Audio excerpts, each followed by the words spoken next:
Hello guys, welcome to study स्वाट।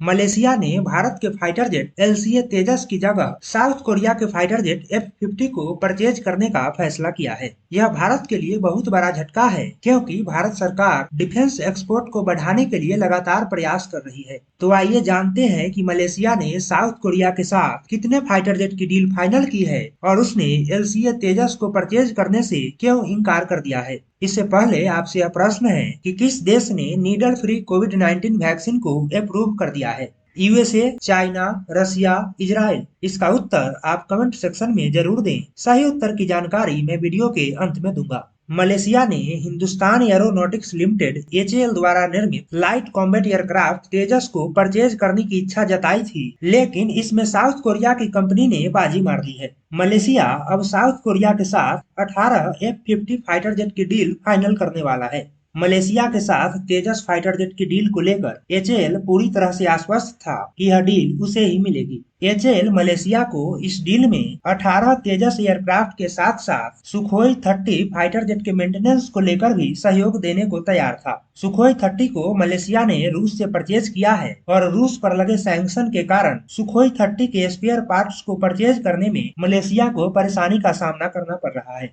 चूंकि HAL Sukhoi 30 को भारत में ही मैन्युफैक्चर कर रहा है, इसलिए वह मलेशिया को भी सुखोई 30 के रखरखाव में सहयोग करने को तैयार था। इस कंपटीशन में पाकिस्तान का JF-17, रूस का MiG-35 और याक 130 भी शामिल था, लेकिन शुरुआत में मलेशिया ने एलसीए तेजस को परचेज करने की इच्छा जताई थी और एचएएल के चेयरमैन आर माधवन को पूरी उम्मीद थी कि मलेशिया एलसीए तेजस को ही परचेज करेगा। लेकिन अब मलेशिया साउथ कोरिया के फाइटर जेट F-50 को परचेज करने को इच्छुक है। F-50 फाइटर जेट को कोरियाई एरोस्पेस इंडस्ट्रीज और अमेरिका की लॉकहीड मार्टिन ने डेवलप किया है। यह supersonic light attack fighter jet है। F-50 को परचेज करने के लिए ईरान की एयरफोर्स, कोलंबियाई एयरफोर्स और फिलीपींस की एयरफोर्स ने पहले से डील फाइनल कर रखी है और पोलैंड भी जल्द ही 48 F-50 फाइटर जेट की डील फाइनल करने वाला है, जिसकी कीमत लगभग $3 बिलियन है। इसी का फायदा कोरियाई कंपनी को मिल गया है, क्योंकि पहले से इस फाइटर जेट को कई देश परचेज कर चुके हैं। साउथ कोरिया भी इस फाइटर जेट को 2013 से यूज कर रहा है,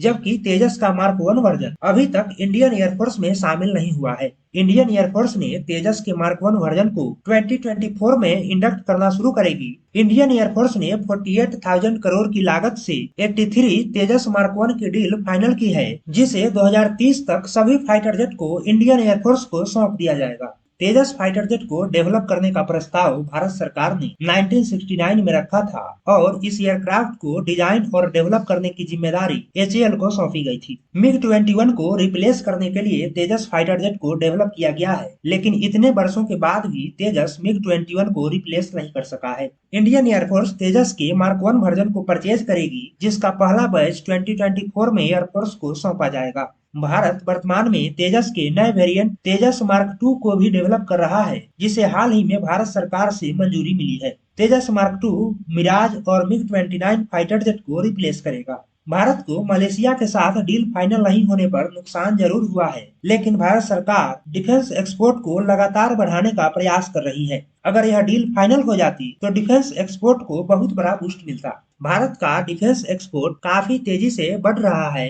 भारत ने वर्ष 2021 में 13,000 करोड़ की डिफेंस टेक्नोलॉजी का एक्सपोर्ट किया, जो कि पिछले वर्ष की तुलना में 54% ज्यादा है। भारत ने फिलीपींस के साथ ब्रह्मोस मिसाइल की डील फाइनल की है और इंडोनेशिया भी इस मिसाइल को परचेज करने की इच्छा जता चुका है। आकाश मिसाइल के एक्सपोर्ट को लेकर वियतनाम से भी बात चल रही है। भारत मिलिट्री व्हीकल भी अन्य देशों को एक्सपोर्ट करता है। तो वीडियो की शुरुआत में मैंने यह प्रश्न पूछा था कि किस देश ने नीडल फ्री कोविड-19 वैक्सीन को अप्रूव कर दिया है। तो चीन ने नीडल फ्री इनहेल्ड वर्जन कोविड-19 वैक्सीन को अप्रूव कर दिया है। तो ये है इस वीडियो का एंड। आशा करते हैं आप सभी को वीडियो अच्छा लगा होगा। वीडियो को लाइक करें, शेयर करें और हमारे चैनल स्टडी स्वाट को सब्सक्राइब करें। Thanks to all of you.